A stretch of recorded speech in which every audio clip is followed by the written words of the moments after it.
bien, bonjour à toutes et à tous. Aujourd'hui, moi et Sébastien, allons vous parler de Rebel Moon partie 2 qui vient de sortir et que nous avons vu dans la journée en fait. On n'a pas trop parlé depuis. Et entre-temps, nous allons nous donner un avis global sur Rebel Moon en général, la première partie et la deuxième partie, et sur cette grosse franchise qu'aimerait lancer Zack Snyder sur Netflix. Et en vrai, on va spoil. En vrai, j'ai la flemme de faire une partie sans spoiler. On va spoiler. Déjà parce que si vous regardez cette critique, c'est que vous avez vu la partie 1. Donc, si vous avez vu la partie 1, ou en tout cas, vous avez entendu parler de la partie 1 et vous êtes curieux d'entendre parler de la partie 2, vous pouvez regarder. Parce qu'en vrai, voilà, il n'y a pas grand-chose à spoiler. C'est les 7 samouraïs en version SF, on va dire. C'est tout ça. Et c'est ça, en fait. Surtout ce film-là, justement, cette suite. Parce que Rebel Moon, ça parle de quoi, on va dire C'est, pour résumer Rebel Moon, c'est l'histoire de travailleurs, hommes et femmes fortes, qui va voir au final se sacrifier l'homme au profit de la femme forte. Donc c'est une histoire qui se contredit sur ce qu'elle prétend, parce que c'est bien évidemment, excusez-moi, un produit de Netflix. Et on le ressent sur chaque punaise de plan, avec chaque personnage qui est originaire de je ne sais où à chaque plan, et on l'appuie à chaque seconde. C'est insupportable. Il y a même une scène avec une asiatique qui se bat, et la musique de Snyder devient un petit peu plus, vous voyez, sonorité typée Asie. Donc il y a des moments, je me suis demandé, attends, Snyder, il y a quand même des moments, tu nous ferais pas ton petit, ton petit stigmatisateur, tu vois, stigmatiseur. Tu vois, Snyder, dans tout ça, il a toujours accepté, entre guillemets, le wokisme. Mais là, je suis désolé, je suis obligé d'en parler. C'est sur Netflix, c'est un produit Netflix. Je sais que c'est Netflix qui a forcé là-dessus. Je suis certain. Je sais qu'il a ramené Ray Fisher, je sais qu'il a ramené Sofia Boutella. Je pense que c'était déjà choisi. Mais il y a quand même une entièreté du casting qui se veut très mixité. Et c'est un peu chelou. Surtout qu'il y a quand même toute la population qui est globalement la même origine, qui sont des travailleurs, hommes, femmes, blanches, etc. Et puis là, tes personnages principaux, bon, ok, il y a l'équipe des 7 samouraïs, mais hormis cela, les persos sur lesquels on s'attarde sont globalement très variés, puis les ennemis sont globalement peu variés. Hein, les ennemis sont tous blancs. Après, t'as le bras droit de Ed Skrein, le méchant principal, il est latino. Ah oui, faut le cramer, ça, quand même. Faut le cramer, quand même. Il y a beaucoup d'acteurs de Netflix dans ce film. J'avais envie de te dire un truc. L'acteur du fermier, c'est le gars qui jouait dans Anti-Coffee House. Le gars qui joue le bras droit du méchant, c'est le gars qui jouait dans Ozark. C'est pour ça que je l'avais reconnu. Donc, il est pas mauvais, lui. Non, il est pas mal, oui. Meilleurs. Mais en vrai, on sent le casting Netflix qui fait que, comme on est sur un film Netflix, on a un casting qui est peut-être moins important par rapport en termes de name, etc. Mais oui, c'est vrai que oui. Après, le film n'est pas woke. En vrai, c'est surtout qu'en fait, il caste qui veut pour ce qu'il veut, en fait. C'est que t'as Sofia Boutella qui est algérienne, t'as Djibouti qui est afro, etc. Mais t'as la protégée de Ray Fisher qui est transgenre, je crois. La fille aux cheveux courts. C'est ce que je pense aussi. Ouais, c'est ce qu'elle a dit. Donc, c'est juste le casting, il fait très le monde est beau, tu vois. Mais un peu. Non, mais arrête. Moi, je fais des vidéos de sociologie, je sais très bien ce que fait Netflix. Non, mais moi, ça m'a énervé pendant tout le film, c'est qu'il introduit un personnage trans qui est l'idée par un noir. Excusez-moi des termes, ce n'est pas de la stigmatisation de l'amalgame, ce sont des faits. Une trans qui est l'idée par un noir, parce qu'une trans ne peut pas être l'idée par un blanc, parce que le blanc est patriarcal, bien entendu. Et qui sont les méchants des blancs? Alors le latino, vous allez m'excuser, mais je pense qu'on s'en fout complètement que sur le latino, parce qu'il a une tête de blanc. Et ensuite, il y a le passage qui m'a bien fait rire. Bon, du coup, ce que je vous ai dit, c'est l'histoire d'un homme qui se sacrifie pour une femme forte. Donc un homme fort qui se sacrifie pour une femme forte. C'est un peu bizarre, parce que du coup, la femme forte, elle ne se sacrifie jamais dans ce film-là. Donc à quoi elle sert? Pourquoi est-ce qu'elle est forte? Vous allez me poser la question. Mais dans un sens, c'est anti-woke aussi. Hein. Parce que c'est vrai. T'as cet aspect où, évidemment, l'antagoniste principal, c'est un homme blanc caucasien. T'avais le twist sur Charlie Hunnam dans le premier, évidemment. Le blanc aux yeux bleus, évidemment, c'est le traître. Et évidemment, le seul blanc aux yeux bleus qui survit, c'est celui. Parce que pendant le combat final, ouais. Qui sont les morts? Ouais. Qui sont les premiers, voire les seuls, parce qu'après, j'ai pas trop suivi. Ouais. Des hommes blancs forts et musclés. Ouais. Et lui, il meurt en dernier dans le film, et donc c'est l'homme blanc. Forcément, il restait plus. Ouais, et donc là, c'est la dynamique inversée du couple des blockbusters d'action où t'as la Love Interest, et là, t'as le Love Interest. Bon, qui va pas déranger, mais c'est parce que là, c'est Sofia Boutella qui est la femme forte et qui a une guerrière cheatée, tu vois. Bon. Mais ça me dérange pas tant que ça en vérité. Moi, ce qui me dérange, c'est vraiment que Zack Snyder, il te dit. Zack Snyder, il se dit qu'il a bossé là-dessus pendant 20 ans, qu'il avait cette idée depuis qu'il était gosse, qu'il a pitché ça pour faire un film Star Wars. Il voulait faire les 7 samouraïs version SF, ce qui a déjà été fait par Star Wars également en plus. Star Wars, il y avait un épisode de Mandalorian qui avait fait les 7 samouraïs en épisode. Il y avait un épisode de Clone Wars qui faisait ça aussi. Star Trek, je suis sûr que Star Trek l'a fait ça 30 fois aussi. Donc, et les 7 samouraïs, les 7 samouraïs, il avait aussi mené aux 7 mercenaires. Donc il y a eu tellement de remakes des 7 samouraïs en fait. Et donc, en fait, il a juste voulu faire son délire de SF en mélangeant tous les genres possibles, de manière assez aléatoire. On a le film, on a le film un peu viking, en vrai un peu viking fermier, etc. Avec Sofia Boutella, son univers. On a le personnage un peu typé Tarzan, un peu nature. Là, on a le personnage gladiateur un peu rustique, qui est juste Jim Henson qui reprend son rôle de Jim Henson qui reprend son rôle dans Gladiator. T'as la samouraï avec un personnage de samouraï asiatique évidemment. T'as des personnages rebelles pour faire il faut quand même des rebelles dans un univers où il y a un empire parce que c'est Star Wars. Et puis il y a et puis les méchants, c'est des nazis. Des nazis, des blancs ou des nazis? C'est des... bah, oui, ils sont pas blanc, ils sont pas blanc, tu vois. Ils sont nazis, tu vois. Mais c'est des nazis. Mais là où Star Wars avait pris cette peine de redesigner les costumes pour que ce soit des nazis, mais des nazis SF en fait, pas SF. Donc ils sont fringués tout en gris avec les Stormtroopers, etc. Eux, ils sont juste fringués en Asie. Donc où est la créativité là-dedans? C'est ça qui m'emmerde, c'est que Snyder, en fait, il a fait un univers qui est assez pauvre en termes de créativité. Pour moi, ce qui sauve vraiment l'univers de ces 2 films, c'est l'ambiance. Je trouve que son ambiance, pour le coup, parce qu'autant il y a plein de trucs qui ressortent, qui font Star Wars de fou. Vraiment, c'est comme ça, il avait joué. Il y a même une surutilisation des lasers. Hein. Ouais, parce que il y a des rayons, il y a des rayons laser partout. Le seul truc que j'aime bien avec ces rayons laser, c'est qu'en fait, dès que ça tire un truc, il y a de la gluée de métal fondu qui ressort, donc ça fait un design un peu nouveau, on va dire. Et c'est un spécialiste de l'effet spécial. Il n'y a jamais de problème en termes d'effet spécial. Bien entendu, on ne va pas préciser cela. C'est quand même un film d'effet spécial. Vous regarderez tous les Snyder. Il n'y a jamais de souci dans l'effet spécial, si ce n'est peut-être Justice League à certains moments. J'en sais rien. Déjà, si on parle de technique, comme ça, ce sera fait. Il y a beaucoup de gens qui sont divisés par la technique, parce que les effets spéciaux, c'est vrai qu'ils ont un côté un petit peu off. Un petit peu. Mais je trouve que ça passe avec la patine du film, qui est une patine assez. Un peu marronâtre, un peu jaunâtre du film, un peu ensoleillé du film. C'est un film qui reste assez. Qui a une patine qui fait. En fait, il y a une photo très jeu vidéo, je trouve. Le film a une photo qui fait très jeu vidéo. Du coup, il y en a beaucoup qui trouvent le film laid, j'en ai vu pas mal. Non, mais c'est surtout qu'il met 40 000 touches de filtre et surtout, tu vois, ce qui fait les reflets, là, à chaque fois, il met là, des lens flares. Des lens flares, même il fait du blur, il met du flou tout le temps. Donc, vous avez jamais une image qui est même pas forcément réaliste, mais une image qui est constamment la même. Ça change trop. Il retravaille trop son image, il retravaille trop sa photo. C'est un bordel à regarder. Pour une certaine cohérence, en fait. Il n'y a pas de cohérence globale. Si ce n'est, oui, on y va. C'est ça la cohérence, c'est d'en faire des tonnes. Mais il le faisait déjà dans son film Netflix précédent. C'est-à-dire Army of the Dead.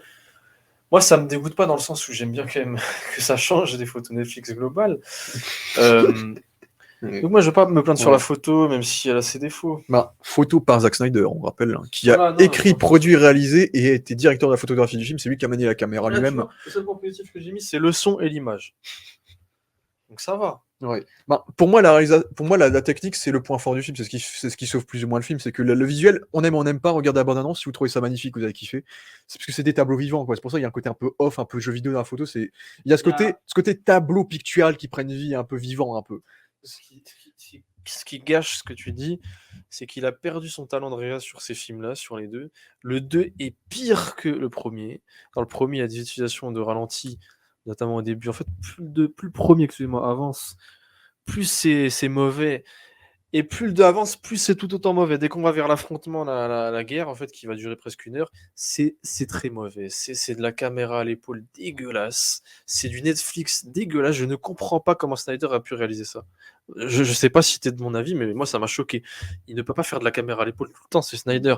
Et de temps en temps, il y a des ralentis sur de la caméra à l'épaule, donc des plans dégueulasses de base qui sont en ralenti. Et en plus, des fois, il fait des cuts qui sont pas beaux. Enfin, les plans sont mal composés, globalement, c'est moche. Et il te fait des ralentis là-dessus. Et donc, forcément, vu qu'il y a ce travail de photo, des fois, les ralentis sauvent un peu le truc parce que ça amène une esthétique, un esthétisme. Mais dans le premier film, il y avait quand même des bonnes scènes qui étaient bien inférieures à celles dont on nous avait habitués, que ce soit dans Justice League, qui avait au moins une bonne utilisation des ralentis, et des scènes bien chorégraphiées, bien découpées, bien montées, que sont celles de Man of Steel pour certes que de l'effet spécial et BVS, le combat Batman-Superman qui était lui, ce qui constitue pour moi sa meilleure réalisation. il se perd complètement, que ce soit dans ses ralentis dans le premier film où il les rate globalement, mais c'est toujours mieux. Et dans le deuxième, c'est une catastrophe. C'est que de la caméra à l'épaule. Je ne sais pas ce qui s'est passé. Je sais pas s'il a eu la flemme, si oui, c'est un film qui est surdécoupé, mais la priori globale quand tu regardes le combat et quand tu regardes le 2, c'est quand même la caméra à l'épaule. C'est pas l'habitude qu'on a de Snyder. Il l'a fait sur Batman, mais sur Batman, il cache les effets, il cache le globalement avec sa caméra à l'épaule, justement, il cache le fait que ce soit un gros Ben Affleck qui fasse des chorégraphies, c'est surtout pratique et c'était bien vu. Et c'était la puissance de Batman surnaturelle que certains aiment et d'autres non. Mais là, c'est constamment et ça fait que le point final est illisible ou du moins insupportable sur la durée. Ouais, moi, personnellement, je dirais que c'est peut-être même la meilleure heure des deux films, la dernière heure. Parce que je trouve que c'est vraiment.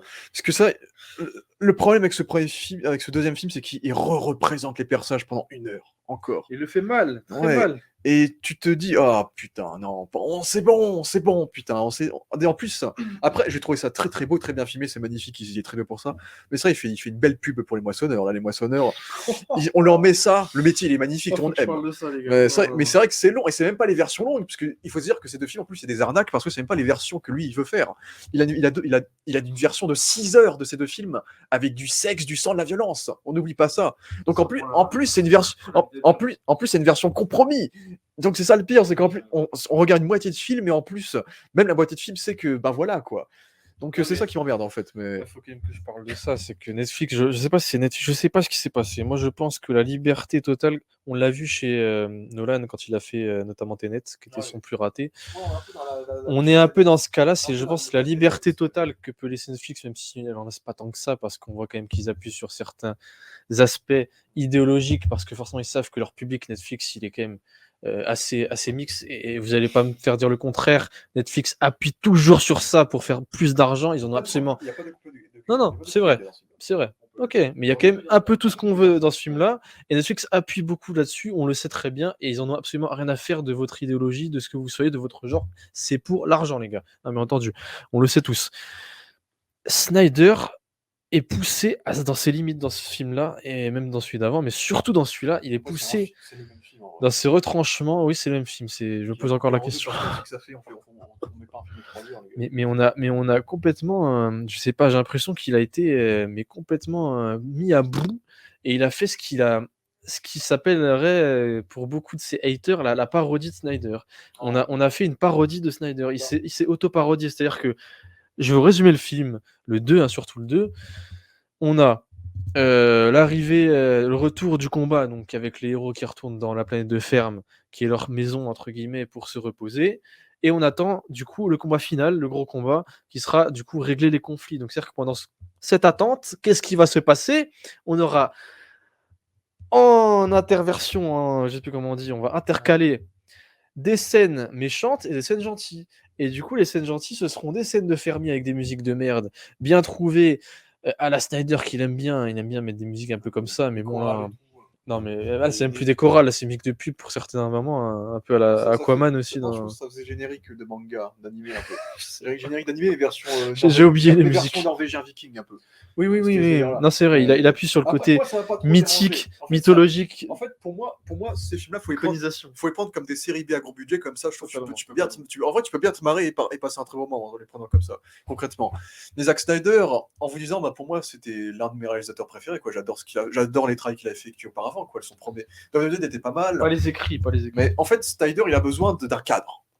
Dawn of the Dead, c'était une adaptation, c'était un remake de Dawn of the Dead de Romero. Tu l'as vu, toi? Non. Si. Bon, il a vu. Il avait fait quoi après? Il avait fait 300 et Watchmen, qui étaient des remakes presque plan pour plan des comics de Frank Miller et Alan Moore. BVS, Man of Steel, Justice League, il y a des cadres parce que Warner l'a fait chier un peu partout. Des solides. Parce que Warner. Parce qu'il c'est Frank Miller qui fait le travail. Hein. Il a adapté des histoires solides, et en plus, bah, Warner lui mettait des bâtons sous les roues, mais peut-être, et du coup, lui a refusé des choix. En fait, c'est ça qui est intéressant chez Snyder, c'est qu'on commence à comprendre le gars avec ce film-là, parce que là, il est poussé à certains retranchements, et ça fait qu'on comprend à quel point et pourquoi avant, quand il adaptait ses contenus qui étaient Watchmen ou The Dark Knight Returns, pourquoi est-ce qu'il se voulait être aussi fidèle dans les plans, dans chaque chose, à l'œuvre de base. On comprend maintenant pourquoi il veut être aussi fidèle tout le temps. C'est parce qu'il de base, il sait pas quoi raconter. Et je pense qu'il a une passion dans l'idée d'avoir un matériau et de le respecter. Là, je simplifie en disant de base, il sait pas quoi raconter. C'est plus complexe que ça, mais c'est forcément lié. C'est forcément lié parce que du coup, dans ce film-là, bah, je termine ce que je disais, c'est qu'il intervertit. Il y a vraiment 1 heure où du coup, on attend le climax final. On sait au début parce qu'il y a le personnage japonais, chinois, j'en sais rien, asiatique, pour pas être méchant, asiatique, qui sert de traître entre guillemets pour le méchant, c'est ça? Il va faire croire qu'il est gentil. En plus, le cliché du jeune, dans le premier, ce qui était dans le premier film, le cliché du jeune qui voit, oh, on veut violer la pauvre fille, donc je vais mettre en couple avec elle, je vais en fait devenir gentil et tout, le petit couple d'ado, j'ai fait, c'est cliché, c'est cringe un peu, j'ai fait. Et vous voyez, il y a même une super scène, là, tu vas pas me dire que c'est pas Netflix, je suis désolé, il y a une scène sociologique géniale. On a l'asiatique qui est avec la blonde, très jolie, et on a le petit gamin blond, je sais pas si c'est son petit frère du coup. Ça a l'air de son petit frère ou j'en sais rien, mais ils sont comme 2 gouttes d'eau semblables. Et il y a la combattante japonaise ou plutôt japonaise. Elle Hein. s'appelle Nemesis, je crois. Donc Katana dans le DCU, si vous voulez, la Katana du film, avec les musiques un peu asiates quand elle se bat, hein, parce que Snyder, hein, il est quand même marrant, mais il peut être vu de travers avec ce qu'il fait de temps en temps, mais bon. C'est pour ça que je vous dis, Snyder, il est peut-être déconnecté de tout ça. Je pense que Snyder, il est déconnecté de tout ce dont je vais vous parler, toutes ces idéologies, Netflix. Je pense que Snyder est complètement déconnecté, c'est tout à son honneur, mais du coup, ça crée des scènes assez marrantes, hein, parce qu'il peut même être mal vu sur ce film-là. Et donc, quand elle meurt, parce qu'on s'en fout des spoilers. Non, là, le seul truc que je pourrais dire un petit peu en bien, c'est que lui, il tue des gens. Oui, non, mais totalement. Après, dans le premier, ça marchait pas parce que dans le premier, t'as Ray Fisher qui était introduit 20 minutes avant et il meurt 20 minutes après. Là, tu fais, c'est une grosse blague parce que Ray Fisher, justement, il y avait ce délire comme quoi il avait été coupé dans le Justice League de Whedon en mode ouais, enfin, on va me reprendre. En plus, là, il le reprend, donc c'est mon acteur fétiche et tout. Je te bute, frère. Donc, j'ai l'impression que Snyder se fout la gueule de Ray Fisher lui-même en mode en fait, t'es dans le film 10 minutes en fait. Donc, ça m'a bien fait marrer. Il a 2 plans dans le deuxième d'ailleurs, il est dans 2 plans. Et Charlie Hunnam, c'était pareil parce que Charlie Hunnam, c'est le personnage le plus charismatique du truc, un peu avec son accent, le côté chasseur de primes, machin. Mais comme c'est le cliché à la Han Solo, il a voulu réintervertir le cliché de la Han Solo pour en faire un méchant et pas un gentil, donc le gâcher, le tuer, tu vois, en lui donnant une. Donc, là, Nemesis, on l'a tué en mode. Bon, elle a une belle mort, machin, d'ailleurs, c'est iconisé, c'est bien, tu vois. Mais en termes de personnage, on s'en fout un peu, parce qu'il y a cette scène. En fait, le truc que j'aime le moins dans ces films-là, dans ces 2 films, c'est l'exposition. Il sait pas écrire. C'est vrai, je vais vous expliquer le film globalement, les gars, pour que ce soit plus terre à terre pour vous. Je vous disais, il intervertit durant ces 1 heure, scène de Fermi, excusez-moi, avec une musique de merde, et il en fait 3 ou 4. 3 ou 4. Et c'est 3 ou 4 fois la même scène. Il n'y a aucun dialogue. Rien. Il y a des regards de Sofia Boutella bien cheapos parce que c'est pas une géniale actrice. On le voit sur la scène de fin quand elle doit pleurer son homme mort. On voit que c'est pas une actrice excellente. On voit qu'elle est poussée à bout également. On voit que c'est pas pour elle. C'est plus une figurante dans le sens où elle use de son corps pour ce rôle-là et c'est tout à son honneur aussi. Hein. Et scène de méchants avec le blanc, les 2 blancs, etc., qui vont entre guillemets builder le final. Oui. C'est vraiment un sketch. C'est vraiment le paroxysme de la parodie Snyder du foutage de gueule du cerveau entre guillemets de celui qui regarde le film. Ceux qui regardent les Vikings, les trucs de Vikings, les trucs pas la série forcément, je l'ai pas vu. Mais vous voyez ces contenus décérébrés. Là, on est complètement sur un contenu décérébré. Et là, je pense qu'on peut pas faire plus décérébré. C'est-à-dire qu'il n'y a aucun développement entre les personnages. C'est ce dont tu voulais parler, hein, l'exposition. Et le meilleur exemple, c'est justement la première heure. Vous verrez, il y a interversion de scènes de musique musical quoi avec des fermiers où il met des ralentis dans tous les sens. Il fait ça à sa sauce et en soi c'est ce que j'ai préféré parce que le combat final il n'y a pas de ralenti en termes purement de réalisation, d'esthétique et de cinéma. Je trouve ça dégueulasse la dernière partie, la 2e heure. Mais pour la première heure, certes c'est un ringard mais on n'a jamais vu ça. C'est voyez, c'est un peu comme si c'était qui dont je parlais, le réalisateur qui est un peu son prédécesseur. Il y a un côté Michael Bay et Sam Raimi exactement. On a revu les Spider-Man qui sont aussi ringards. Mais putain les gars, comparez pas. Venez pas me comparer les Spider-Man, le ringard des Spider-Man et le ringard des Rebel Moon. Horrible la scène où il boit de l'eau. Ah oui, c'est quand le. C'est la scène où il boit de l'eau. C'est Jim Henson. Ah ouais. Une scène où il boit de l'eau, c'est iconisé comme je sais pas quoi. Ouais, parce qu'après il parle de son alcoolisme. Alors. Non mais ça y est, non mais c'est introduit là comme ça. On passe 1 minute sur le fait qu'il boive de l'eau. On est tellement pas dans le bas. C'est-à-dire que, surtout depuis Justice League, Man of Steel aussi, beaucoup d'effets spéciaux, de grandeur, de grandiose, mais après, ouais, il a fait dans les films que j'ai pas spécialement vu, pas spécialement regardé, Sucker Punch. Et 300 à son paroxysme totalement, hein. 300, il n'y a pas d'histoire, donc il y va de la réalisation, du style, des ralentis, de la photographie, chorégraphie, oui, mais c'est un ralenti, donc ça reste surtout du ralenti. De la musique. euh, donc là, le problème de Rebel Moon, c'est qu'un peu à l'instar de 300, c'est beaucoup de style, sauf que c'est beaucoup moins bien que 300. Donc le style est bien moins bien maîtrisé, beaucoup moins bien maîtrisé. La réalisation ne se tient plus, le découpage ne se tient plus, les scènes d'action ne sont plus aussi intéressantes parce que plus vraiment de ralenti, ou du moins.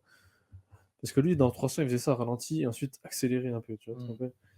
C'était un ralenti, puis ensuite, des fois il accélérait, des fois il mettait en temps réel, mais pas vraiment, pas beaucoup en temps réel. Il aime pas trop le temps réel, ça l'ennuie. Il veut vraiment dynamiser ses scènes d'action. Et c'est ingénieux, c'était du travail, hein, 300. Ça, c'est un classique maintenant. Après, moi, c'est pas du tout ma cam, hein. Toi, t'en parles un peu mieux que moi, mais là, le souci dans Rebel Moon, c'est que oui, c'est le style à son paroxysme, c'est-à-dire qu'il n'y a aucune histoire, il n'y a rien. Enfin, il essaye d'en avoir une, c'est ça le souci par rapport à 300, là où il y a. Dans 300, c'est quand même assumé que c'est entièrement une quête. Hein, c'est pendant tout le film, c'est toute la durée du truc. Là, Rebel Moon, il y a quand même une histoire qui est censée être là pendant 1 heure. Il y a quand même une histoire qui essaye d'exister pendant 1 heure, et comme j'ai dit, c'est catastrophique avec des intervalles ridicules de fermiers avec de la musique norvégienne. Enfin, c'est un mélange bien ridicule, bien étrange. On a jamais vu ça. Enfin, sauf dans les séries B, séries Z les plus inquiétantes. Enfin, c'est pas censé. Vous voyez, on est dans une époque où la série B marche de manière tous les contenus qu'on a. Là, il y a quoi? Il y a Ghostbusters qui va sortir, là, le Qui est prochain, sorti? qui est sorti. Bah, regarde la bande-annonce, etc. On sait déjà que ce sera au moins de la série B. Je ne parle pas de l'histoire, j'en sais rien, mais rien que la tête du truc, c'est de la série B. Je suis désolé, les effets spéciaux dégueulasses, la photo dégueulasse. Il n'y a pas d'histoire. Globalement, c'est pas le premier Ghostbuster, bien entendu, hein. Tout ce qui est après le premier n'est plus travaillé parce que le succès était déjà là. Donc pourquoi s'embêter quand on peut faire de l'argent facilement? Et en plus, ça sort au cinéma. Rebel Moon, au moins, ça sort pas au cinéma, non? Non. Peut-être pas d'avant-première, tout ça. Et vous voyez, on est dans cette époque-là où la série Z, presque, Rebel Moon, c'est presque la série Z. Mais quand même, pour le budget, pour la gueule du truc, c'est quand même de la cam là-dessus. Mais pour le reste et pour la mise en scène, parce que c'est là que je viens à ma comparaison sur 300, c'est qu'il a tout perdu. C'est que l'art, la maîtrise du combat, de la scène d'action, qui était quand même le point fort de Snyder, est morte. Et tu vois cette scène-là où c'est l'origine story de la femme, la Sofia Boutella. Cette scène-là, hein, tu t'en souviens ou pas? Avec le roi, Voilà. là? Ouais. Où alors, si je me souviens bien, Sofia Boutella, c'est censé être la fille du roi, c'est ça? Bah, la fille du gars qui va renverser le roi, Parce qu'elle est pas du tout qui est un peu l'empereur, de genre. cette origine-là. Et le gars qui va faire renverser le roi, c'était un blanc aussi? Bah, la scène dans le 2 là. Ouais. Il Oui. est pas dedans, Qui? le père de Boutella. Si, si, il est dedans. Mais il était blanc. Oui. Non, mais Alors? c'est pas son vrai père, il l'a adopté. Ah, c'est pas son vrai père. Non, mais les gars, l'histoire, qui en a quelque chose à carrer et qui a compris. Mais de toute manière, c'est sa figure paternelle. Oui, oui, oui. Mais Ok, c'est un méchant. ça n'a aucun sens. Mais cette scène-là, vous voyez, il reprend le gimmick qu'il avait fait dans BVS sur le meurtre des parents, avec des ralentis sur la couronne qui tombe. Sauf que la scène du meurtre des parents, justement, c'était un enchaînement de ralentis et un enchaînement plutôt bon globalement, avec autre chose que des ralentis aussi, qui était globalement sympathique. Un bon découpage global, sans être une scène que j'adore parce que le ralenti il en fait trop, mais bon, c'est son style. Ah, c'est comme la scène de Wonder Woman dans la banque, si c'était une banque, dans Justice League, où là aussi beaucoup trop de ralenti, mais c'est son style, et je trouvais que c'était quand même dans son style, si on pouvait le dire ainsi, maîtrisé, hein. De toute façon, c'est un peu comme Wes Anderson, il a son style aussi, on aime ou on n'aime pas. Mais dans son style, ça passait. Là, dans son style, c'est une catastrophe, cette scène-là, avec la couronne qui tombe. La réalisation, elle est calamiteuse. On a des grands angles. Jamais vu Snyder faire du grand angle. On aurait dit. En plus, il y a un moment, on parle de Peacemaker. Tu sais qu'il y a vraiment un moment, je me suis dit, attends, c'est James Gunn qui réalise. Je sais pas si tu l'as vu, ça. Oui, parce qu'il y a un vaisseau qui s'appelle le Voilà, Pacificateur. ouais, du coup, en anglais, Peacemaker. Mais la réalisation, pour moi, ça aurait pu être James Gunn, ça aurait été pareil. Je suis totalement honnête dans mes propos. C'est-à-dire que la scène d'action finale, le final, hormis quelques ralentis qui sont totalement réalisables par un James Gunn, la photo, bien entendu, hein, je parle pas de ça, je parle pas des effets spéciaux de la photo et de la DA, je parle vraiment de la mise en scène, de la caméra. Il te fait certains moments des grands angles et de la caméra à l'épaule de bas étage. Enfin, bien pire que James Gunn même. Mais surtout la scène de la couronne, il y a de ces grands angles dégueulasses avec la caméra qui bouge dans tous les sens, c'est vraiment ignoble. Et entre ceux-là, il te fait son beau plan de ralenti qu'il faisait déjà dans BVS, avec le collier de perles de la mère de Bruce Wayne, de Martha. Là, c'est la couronne. Et c'est tout aussi. Ça a tout perdu, en fait. C'est la preuve. Là, dans ce film-là, on a la preuve exacte, parfaite, visuelle, que Snyder a tout perdu de sa superbe. Enfin, prenez cette scène ou prenez le combat final. Et la première heure avec l'enchaînement des passages ridicules avec une scène où voilà, on en parlait, bah, c'était ça. Hein. Jimununsu qui boit de l'eau. Enfin bref, on va pas en reparler. Non, c'est un enchaînement. Je vais voir si je trouve d'autres choses comme ça qui m'avaient un peu choqué, mais.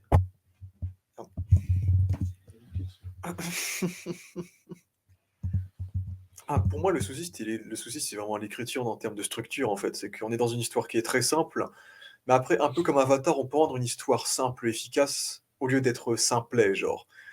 Et déjà, le fait de réussir à diviser ce film en 2 parties, alors que tu adaptes le scénario de 7 mercenaires, déjà, c'est déjà un peu problématique comme truc. Je me dis: «Quoi? En 2 films, tu racontes les 7 mercenaires? Comment tu fais ça?» En ayant la capacité à ne pas réussir à développer les personnages aussi, puisque c'est ça le truc, c'est que le premier film, on s'attendait parce que c'est le 1er film, c'est un peu Avengers, quoi. C'est là, les nazis qui attaquent le village et puis boum, Sofia Boutella va devoir recruter toute l'équipe. Du coup, on s'attend à ce qu'il y ait des enjeux par rapport à ça, que chaque personnage ait son contexte qui soit placé, des interactions qui commencent à être créées par rapport au fait qu'ils recrutent chacun d'entre eux, etc., etc. Que nenni, on n'a rien du tout. Tout le monde dit oui comme des robots, c'est des PNJ, c'est des missions de jeux vidéo, c'est le premier film. Et au fait, comme ils ont tellement mal instauré ces personnages-là, le fait qu'ils aient aucune relation, et bien quand le deuxième film démarre, et ben ils se disent, ben écoutez les gars, on va faire une scène où tout le monde va se dire: «Bon les gars, on se connaît pas très bien, est-ce que ce serait bien qu'on discute un peu quand même? Qui est qui? Qui est qui déjà?» Tu vois? Au point en fait, le film s'auto-parodie, en fait, on dirait. C'est eux-mêmes, ils sont conscients qu'ils ont pas développé leurs personnages, qu'on s'en fout d'eux, qu'on a aucun attachement envers eux, que ce sont vraiment des machines, vraiment des PNJ, quoi. Ils ont zéro personnalité et ils sont obligés de faire cette scène d'à table où enfin ils interagissent et enfin chacun raconte son origin story. Et d'ailleurs, ce qui m'embête un peu avec son univers, c'est que son univers, je pense, il peut être intéressant parce que je trouve que les univers qu'on a dans les flashbacks sont plus intéressants que cette ferme, surtout dans ce film-là. Parce que dans le premier, ce qui était bien, c'est qu'on avait au moins le fait on recrutait des personnages. Du coup, on voyageait de planète en planète et tu avais des planètes intéressantes en termes de chara design. Tu avais une planète qui était un port, où tu faisais de la transaction. Une planète qui était un peu plus.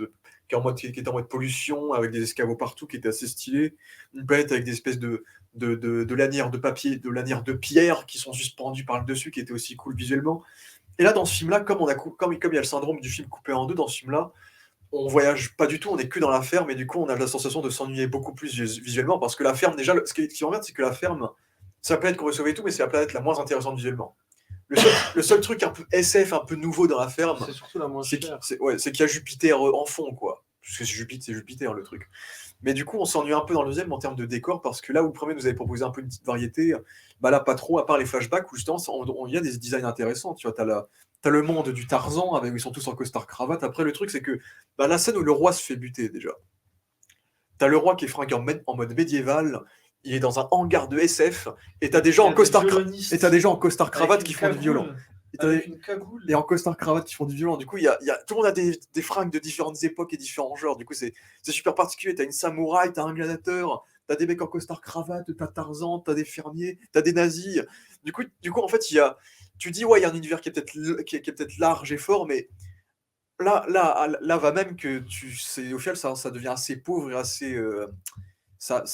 En vrai, ça peut passer en vrai. Je trouve que les sections flashback, c'est les meilleures sections du film, c'est les sections qui sont les plus inventives visuellement. Tu vois la scène où il y a le Tarzan qui enterre son père et qui voit sa mère se suicider.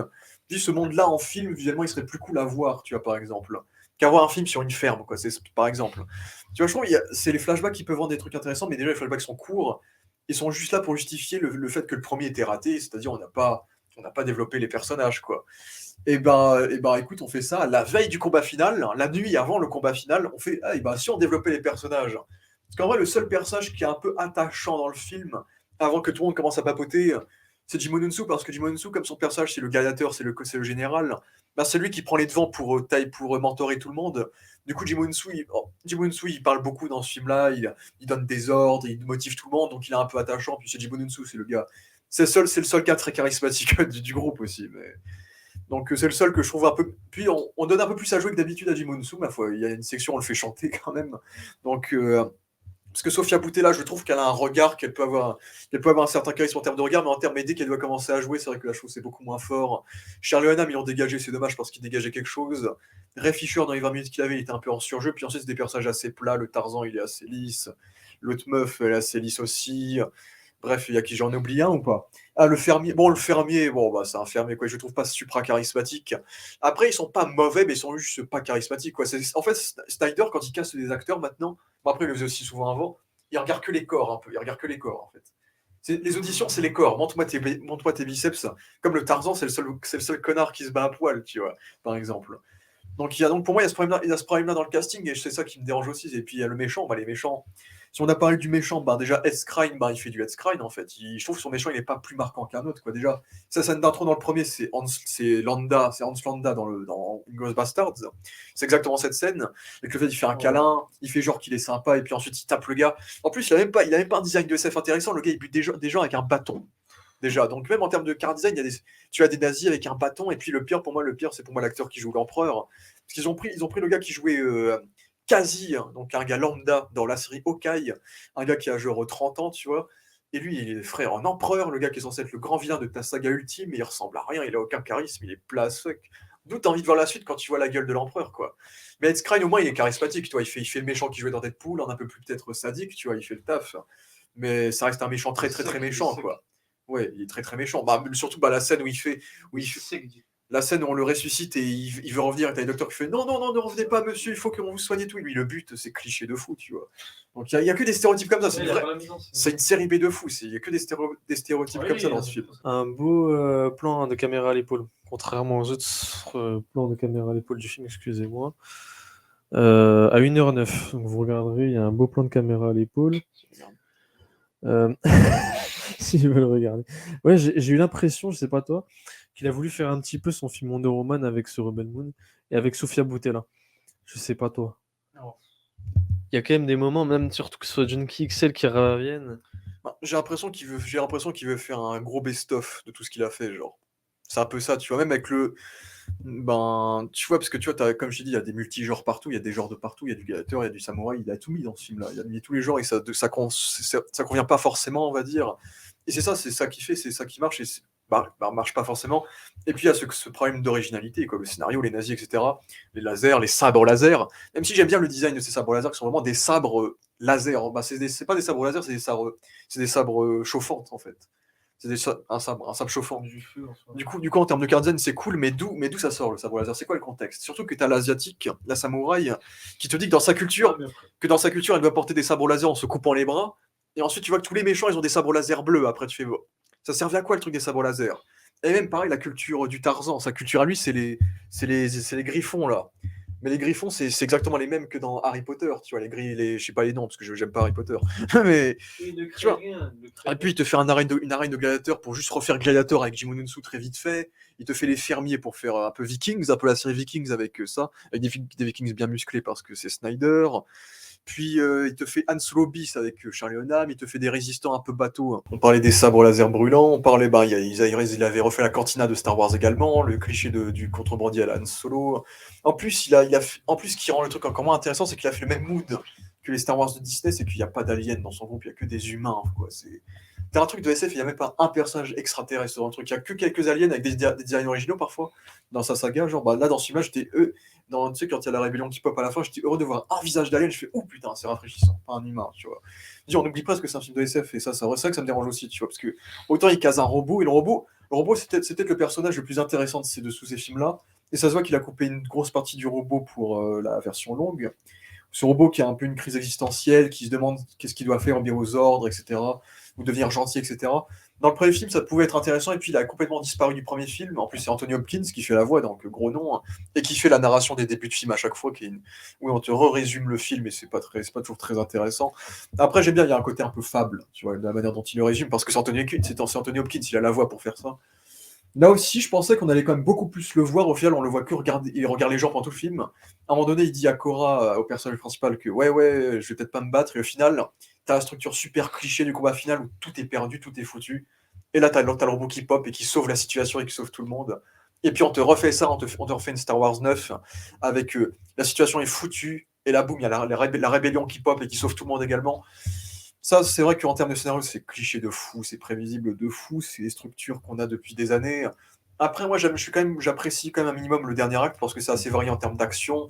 Il y a des scènes d'action sur des vaisseaux, des scènes d'action sur Terre, des scènes d'action contre des machines, des scènes d'action sous les tranchées, etc. C'est assez varié.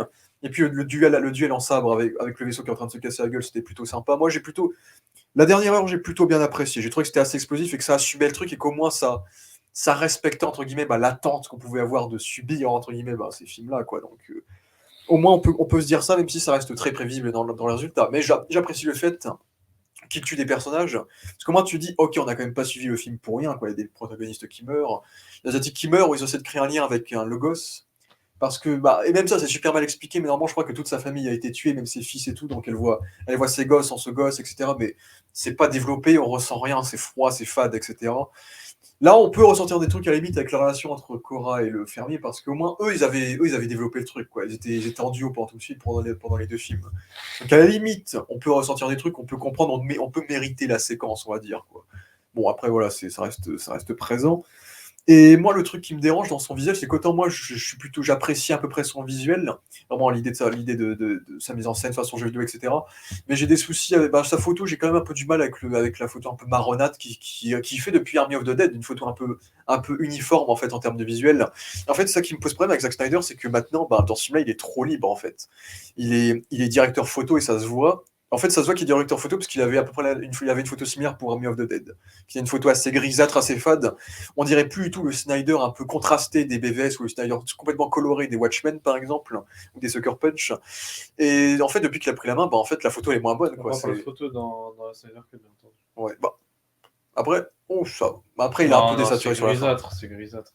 Oui, mais ça restait un peu contrasté, quoi. Non, non, Bref. grisâtre. Et ses choix de caméra, Dégueulasse. vu que du coup, il a fait un choix bizarre dans ce film-là. Parce que Zack Snyder, pourquoi on peut dire que c'est un vrai cinématographe, on va dire, dans le sens où lui, Cinéaste. cinéaste, tu es un peu de sa liste aussi, cinématographe? Possible. Pour un autre truc, tu vois, plus expert, par exemple, je sais pas. Bref. Parce que lui, du coup, je crois que je sais plus c'était quoi l'anecdote, il a chopé des lentilles de caméra qui datent des années 70 du Japon, je sais pas quoi, pour faire un rendu bizarre. Et donc, c'est pour ça qu'on a ce rendu vignette dans les deux films, où tout est flou, en fait. En fait, t'as un gros contour flou qui entoure l'image du film, la patine du film. Et pour moi, d'un côté, ça rend cheap, parce que t'as l'impression que c'est comme tous les films et séries Netflix qui floutent tout le temps les contours, pour cacher le budget et le fait qu'on veuille faire quelque chose de plus économe. Mais en fait, non, c'est un choix complètement artistique, mais c'est un choix artistique qui est très très bizarre, surtout pour un Zack Snyder qui a cette ambition de faire quelque chose de très spectaculaire et de très imposant en termes d'échelle, de proposer une sorte d'aspect vignettage qui floute les champs, les plans, et t'as des plans où t'as par exemple des discussions entre personnages qui sont censés être où on est censé mettre le point sur ces personnages, les avoir en net, ils sont pas nets parce que t'as un gros contour qui les fout en flou, genre. Et du coup, en termes d'imagerie, autant je trouve que c'est pas imbuvable à regarder, mais autant je trouve que ça correspond pas vraiment à la vision du film. Et je trouve que c'est juste de l'esthétique pour faire de l'esthétique. Tu vois, j'apprécie qu'il, oui, il connaît son métier, etc. Mais ça fait juste le gars, il fait ce qu'il veut et il a aucune limite. Quand même dans les choix de caméra, dans les trucs comme ça. Donc pour moi, il y a trop de liberté, quoi. Surtout que là, il était un peu plus investi dans le scénario que d'habitude, vu que c'est son pitch à lui à la base. On est bien loin des adaptations qu'il a pu faire d'un Watchmen ou d'un 300, il a dû faire du copier-coller, ou d'un Christopher Nolan qui coécrit Man of Steel, etc. Donc là, le fait de plus lui donner des limites, c'est assez particulier. Ça me rappelle le cas Sucker Punch, où étrangement, dans Sucker Punch, tu l'as pas vu. Sucker Punch, étrangement, je trouvais que ça marchait bien dans Sucker Punch. Je trouve que c'est un film très sous-coté, Sucker Punch, mais c'est probablement son film le plus personnel, en termes de créativité en tout cas. Parce que vraiment, c'est un film où il a dit je vais faire que des trucs badass avec des fans badass, mais il a réussi à employer un fond à l'intérieur, un fond que je trouve assez bien développé, qui peut rappeler un peu des films comme Black Swan par exemple, ou Inception, dans ce qui est assez particulier, mais donc C'est ce que je comprends. après je sais que dans Sucker Punch il y a eu beaucoup de bâtons dans les roues, puisque c'est un film pour Warner, je crois. Là, donc peut-être que c'est aussi ça, que c'est dans Sucker Punch on l'a pas laissé tout faire, et tant mieux dans un sens, alors que là on lui a laissé tout faire, tout ce qu'il voulait, quoi. Ça se voit que pour ce film on lui a dit frère, en termes de casting, on va se limiter un peu à l'argent qu'on a. Donc les castings Netflix, peu importe l'ethnie, peu importe l'orientation, etc. Tant qu'ils sont musclés, badass, vas-y, on les met, tu vois. Du coup, il y a un côté forcé qui, je pense, n'est pas de son dû, mais qu'il a validé. Il prend que des acteurs pour leur corps, pour le côté action. Et puis, bah, en termes de scénario, ben, il laisse tout vriller, quoi. C'est que après, je serais peut-être qu'avec la version longue, les versions longues, on a un miracle. En fait, le scénario s'imbrique bien et en fait, on s'attache au personnage dans la première version. Mais j'ai l'impression que vu ce qu'il a, comment il a décrit, parce qu'il a dit que ce serait des films complètement différents, mais comment il l'a décrit, on a l'impression qu'on va juste se taper ben, les mêmes films avec du sexe, du gore et de la violence, quoi. Donc, bon. Et ça m'emmerde parce que je trouve qu'il y a quand même deux, trois idées intéressantes dans ces films, dans ces deux films-là, quoi. C'est que, ben, j'ai déjà parlé des quelques planètes qu'on a pu voir dans ces films, mais il y a quelques idées, que, par exemple, le fait que les vaisseaux soient animés, soit, entre guillemets, l'énergie du vaisseau provienne d'espèces de titans que les nazis ont enfermés, ont emprisonnés. Je trouve que visuellement, c'est assez stylé, le fait qu'il y ait des espèces de titans dans cet univers, des espèces de dieux, de divinités géantes. Mais on n'en fait rien, on les fait juste péter, quoi. Donc je trouve ça décevant, alors que ça peut être un bail intéressant. Le design des scientifiques qui est un peu sympa, avec ce côté un peu dégueulasse, un peu charnel de la résurrection de l'amiral, qui fait un peu cocon dégueulasse, tu vois, qui visuellement passe pas trop mal, je trouve. Et il y avait la séquence où il parlait avec l'empereur, avec la glace et les poissons géants en dessous, qui pouvaient être aussi intéressants visuellement. Il y avait quelques aliens, genre l'alien parasite, qui possède un corps et qui fait un peu zombifié, qui était aussi pas sympa en termes un peu d'horreur. Donc il y a deux, trois idées, un peu de concepts qui sont intéressants. Bah non, dans Rebel Moon 1 et 2. Et même l'idée de faire un monde plus ou moins steampunk, que je trouve que ça passe bien avec le monde de la ferme, avec ces vaisseaux qui dégagent la pollution un peu partout quand ils volent. Je trouve que c'est un univers qui passe bien, qui crée un côté un peu vieillot, un peu vulnérable. Mais je trouve, il y a ce mélange qui passe pas, ou le fait qu'il y ait juste, il y a une mauvaise gestion du rythme, quoi. C'est que, même dans le pré-film, on était resté 30-40 minutes à la ferme avant qu'on parte enfin à l'aventure et ça devenait long. Là, il te fait une pub d'une demi-heure sur la moissonnerie, ça devient long. Et puis d'ailleurs, quand les personnages commencent à s'entraîner pour enfin se préparer pour la Grande Guerre, aucun moment les gens ils sont nuls. Tout le monde arrive du premier coup à bien tirer, tu vois. Tout le monde arrive du premier coup à bien couper l'épouvantail et tout. Tu fais, mais c'est quoi le principe d'un film où tu es censé apprendre à des fermiers de se battre si on les voit pas se foirer au début, genre?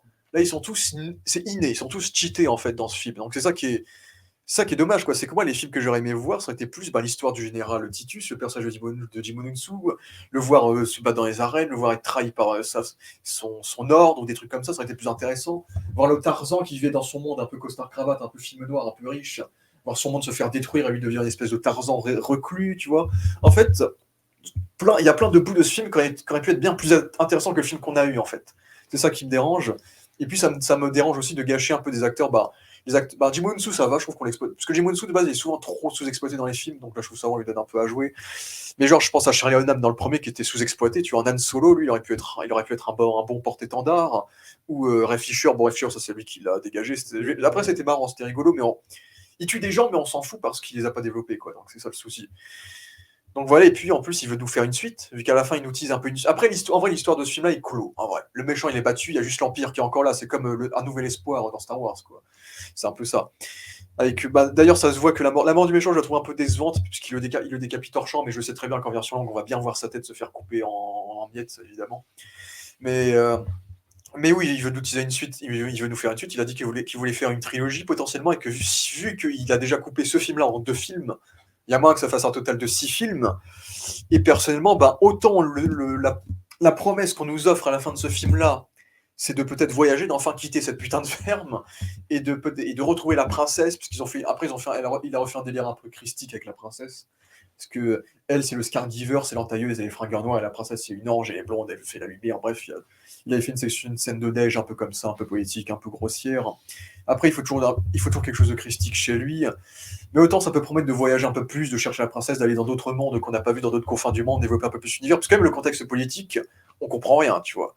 On comprend rien. À la base, c'était quoi? C'était un roi qui envoyait des gens détruire des planètes, assouvir des planètes.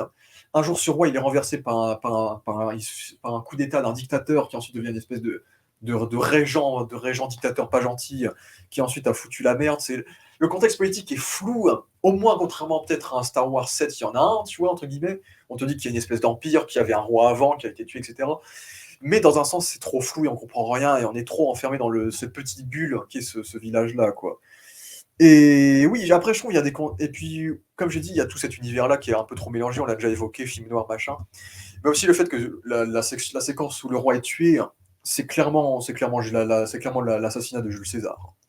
Avec tous les gens qui se pointent avec un couteau pour le tuer, etc. C'est à 100%. C'est ça, surtout que tu te dises que ça, c'est un Sénat. Donc on est clairement sur un délire de Jules César. Donc tu dis qu'il y a des nazis qui bossent pour un Sénat un peu galactique, Empire romain, donc avec des rois qui sont quand même fringués un peu style médiéval. Donc l'univers, il est bizarre, quoi. Il y a un truc qui bloque, quoi. Il y a un truc qui est inconsistant avec cet univers, quoi.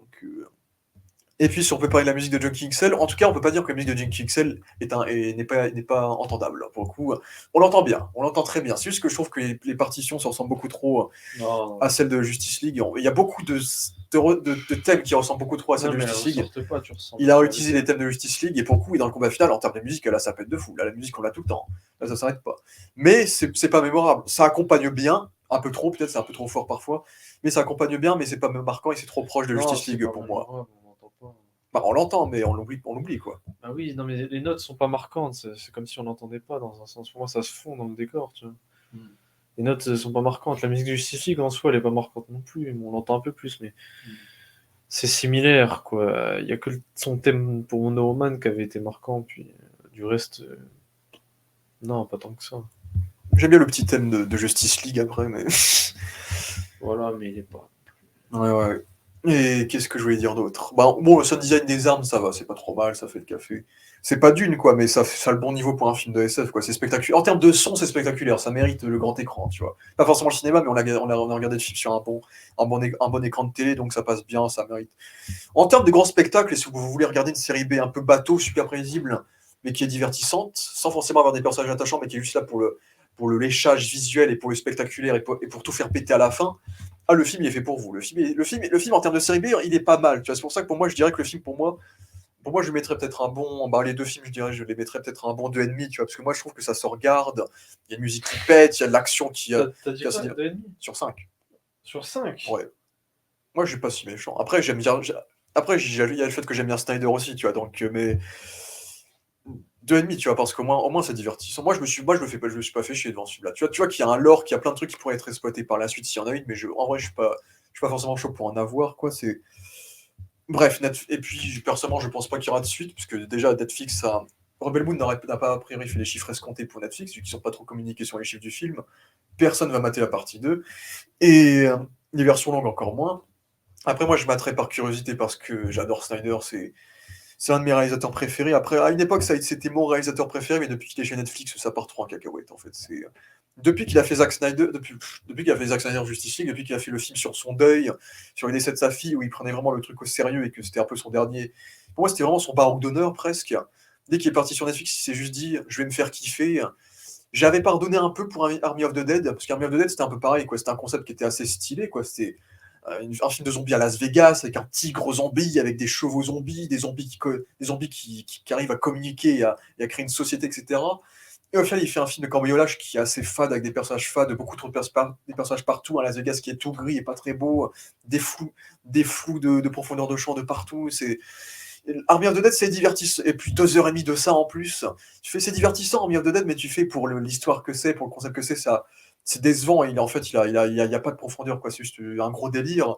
Et bah, Rebel Moon, c'est un peu ça, c'est un gros délire, sauf que là, il s'est dit qu'il y avait tellement à montrer en 6 heures, parce qu'il y a la version longue, on n'oublie pas, alors que c'est les 7 samouraïs, quoi. Tu peux raconter ça en 2 heures, quoi. Pourquoi tu fais ça en 4 heures, quoi. Surtout que dès le début du deuxième, il récapitule presque tout ce qu'on a eu dans le premier, on doit revoir les personnages et c'est pas très intéressant. Ouais, surtout les persos secondaires, le petit couple de jeunes dans la ferme, c'est un peu gênant, c'est des clichés un peu partout. Les nazis qui sont méchants, qui assouvissent les peuples. Bon. Et le robot, je suis assez déçu parce que le robot, on te l'a vendu comme là, il va vraiment se battre dans le film et tout. Et au final il a une intervention, il repart, quoi. Donc c'est pas fou non plus. Alors que le robot, c'était le truc qui pourrait être un peu plus intéressant en termes de design, le fait que ce soit un robot qui se mette des bois de règne, qui prenne un peu des choses naturelles pour créer une sorte de rédemption, bref. Mais ouais, de toute façon, Dan Lin est le nouveau patron de Netflix Film, et Dan Lin a fait promettre que Netflix va remonter de ses lauriers en termes de quantité de films, en termes de vues de films, en termes de films qui vont vraiment faire monter le potentiel financier de Netflix. Et je pense clairement que Snyder n'est pas dans ces plans-là, donc je pense que Dan Lin, une fois que les chiffres de ce Rebel Moon-là seront communiqués, ne va pas hésiter à virer Snyder de Netflix et à lui dire de ne plus faire de films pour eux. Et d'un côté, si c'est pour que Snyder nous fasse ce type de contenu sur Netflix, Army of the Dead et Rebel Moon, pour moi, il mérite largement d'avoir un coup de massue dans la figure et de se remettre en question pour la suite. Pour moi, c'est vraiment. c'est vraiment la période de Tenet de Snyder, là. C'est vraiment le moment où il est allé trop loin, il s'est trop perdu dans son délire, il s'est auto-parodié presque, parce que Tenet, c'était un peu ça, Nolan s'était auto-parodié, il était allé trop loin dans la complexité. En plus, son poteau, en plus, donc évidemment. Mais moi, pour moi, il mérite d'avoir un coup de massue, de retomber dans un studio où on est obligé de lui donner des contraintes. Déjà, donnez-lui un scénariste et donnez-lui un directeur photo. Ne laissez pas prendre la photo. Lui, il fait que réaliser. Donnez-lui juste, à la limite, le pitch de début, à la limite, et un truc à réaliser. Et la réalisation du film. Mais donnez-lui un scénariste. Donnez-lui un scénariste parce que, en termes de rythme, si on n'est pas accroché à cet univers-là, à ce côté un peu heavy metal du film, on peut s'emmerder de fou, quoi. Et on peut pas tenir, quoi, parce que c'est très en couleur et c'est ça le souci, quoi. C'est que Snyder, il a dit en interview, déjà, il a sorti quelques propos frauduleux sur l'univers d'ici, et c'est là que dans quelques aspects, tu es content que Warner lui a donné plein de contraintes pour les films d'ici. Par exemple, le fait qu'il voulait mettre en couple Batman et Lois Lane après la mort de Superman. Rien que ça, c'est déjà une idée un peu frauduleuse quand tu connais le lore de DC Comics. Ou Wonder Man qui a des rapports sexuels avec des hommes tous les centenaires parce qu'elle est immortelle ou des trucs comme ça un peu hard. Juste parce que c'est cool et badass. En fait, ça c'est que la pensée de c'est cool et badass. Le fond, il a du mal à le ressentir. Et heureusement qu'il avait quelqu'un comme Chris Terrio pour BVS pour vraiment bien traiter le fond du film. Et qu'il avait un super matériel avec Watchmen pour bien traiter, un peu moins comme que le comics, mais quand même pour bien montrer comme le contexte politique de Watchmen et bien le traiter également. Puisqu'en fait, parce que si c'est Snyder lui-même avec un sujet original, bah, à part Sucker Punch, c'est peut-être Le Royaume de Gaoul est pas mal, son film d'animation sur les hiboux était cool, je te recommande, c'est sympathique. Bah, Snyder. ouais, c'est un film de Snyder, ça. C'est un univers de hibou, hein, et je trouve ça plutôt cool. En gros, C'est sur Netflix. je sais pas, c'est plus nulle part, je crois, mais c'est son film le plus sous-coté alors que je le trouve sympa. Mais là, avec son avarice de slow motion. Bon, après, les slow motion, ça me dérange pas. Je trouve que c'est bien foutu visuellement avec lui. C'est le truc qui m'a jamais trop dérangé. Mais c'est vrai que là, lui-même le dit, il écoute jamais les critiques puisqu'en fait, il s'est toujours fait démonter, en fait. Il écoute jamais les critiques des gens. Donc, il écoute jamais. Donc, et donc, ce problème-là, c'est qu'il se remet jamais en question. Donc, pour moi, il faut plus qu'un flop. Parce que Snyder, il connaît les flops. Il en a eu, tu vois. Il est récurrent pour avoir toujours eu des critiques mitigées, tu vois. Souvent un mauvais titre, quand même. Je trouve que 300 après a gagné un statut de culte au fil du temps. Un Watchmen, un BVS. Si on avait prolongé sur la logique d'un BVS, peut-être qu'on aurait eu quelque chose d'intéressant à l'avenir. Mais là, juste le voir se relâcher et juste être en mode je m'en fous que les gens défoncent mon univers. Je suis en mode remets-toi en question, frère. Ton film, il est rigolo en termes de grosses séries B à gros budget divertissantes, mais en termes de film de SF, avec le niveau qu'on a atteint avec un Dune, par exemple, ou l'originalité, ou le fait de juste reprendre un peu Star Wars avec des idées un peu capillotractées un peu partout, il faut qu'ils se remettent en question et qu'ils fassent des projets un peu plus mesurés, comme Oppenheimer avec Nolan, qui fait un biopic intéressant.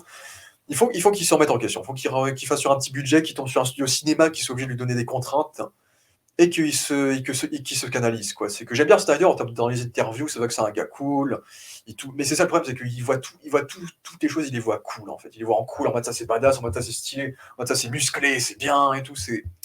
Bref, il faut. Bref, je suis très déçu parce que Zack Snyder, c'est vraiment un réalisateur que j'aime beaucoup, qui m'a vraiment appris à aimer le cinéma à grand spectacle, en fait, surtout avec ses visuels dignes de peinture, le fait de reprendre de reprendre des cases de comics à la perfection, d'assumer l'aspect comics des super-héros, etc., avec Watchmen, qui est pour moi le meilleur, bah, qui est personnellement mon film de super-héros préféré, donc le voir tomber aussi bas dans une plateforme de streaming. Et c'est pas le premier sur Netflix, hein. David Fincher, il propose des choses beaucoup moins intéressantes sur Netflix aussi, par exemple. Il y a plein de réalisateurs qui sont tombés sur Netflix et qui proposent des choses un peu plus, euh, un peu plus fadas, quoi. Donc voilà, Rebel Moon, j'espère. Non, dans aucun monde, avoir une suite à Rebel Moon, ça serait un avantage en termes de créativité, d'écriture et de qualité. Donc j'espère qu'il va se prendre une grosse claque et qu'il va être mis en question par ses projets, quoi.